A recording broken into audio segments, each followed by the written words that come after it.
एक डॉक्टर बड़ी ही तेजी से हॉस्पिटल में घुसा। उसे किसी एक्सीडेंट के मामले में तुरंत बुलाया गया था। अंदर घुसते ही उसने देखा कि जिस लड़के का एक्सीडेंट हुआ है, उसके परिजन बड़ी बेसब्री से उसका इंतजार कर रहे हैं। डॉक्टर को देखते ही लड़के का पिता बोला, आप लोग अपनी ड्यूटी ठीक से क्यों नहीं करते?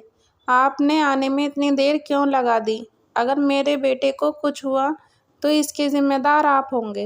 डॉक्टर ने विनम्रता से कहा, आई एम सॉरी, मैं हॉस्पिटल में नहीं था और कॉल आने के बाद जितना तेजी से हो सका मैं यहाँ आया हूँ।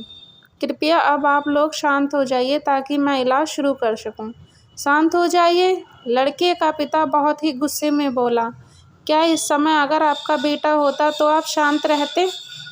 अगर किसी की लापरवाही की वजह से आपका अपना बेटा मर जाए तो आप क्या करेंगे?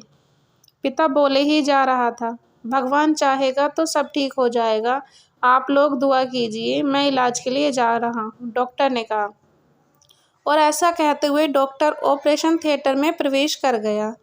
बाहर लड़के का पिता अभी भी बुदबुदा रहा था।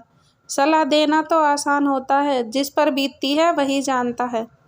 करीब 1.5 घंटे बाद डॉक्टर बाहर निकले और मुस्कुराते हुए बोले, भगवान का शुक्र है आपका बेटा अब खतरे से बाहर है।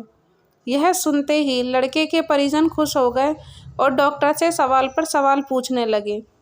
वो कब तक पूरी तरह से ठीक हो जाएगा, उसे डिस्चार्ज कब करेंगे, इस तरह के सवाल पूछने लगे। पर डॉक्टर जिस तेजी से आया था उसी तेजी से वापस जाने लगा और लोगों से अपने सवाल नर्स से पूछने को कहा। ये डॉक्टर इतना घमंडी क्यों है? ऐसी क्या जल्दी है कि वो 2 मिनट हमारे सवालों का जवाब नहीं दे सकते? लड़के के पिता ने नर्स से कहा।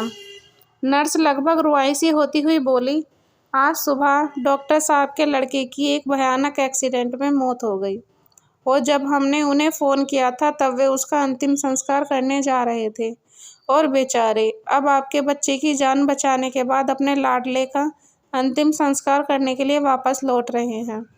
यह सुन लड़के के परिजन और पिता स्तब्ध रह गए और उन्हें अपनी गलती का एहसास हो गया।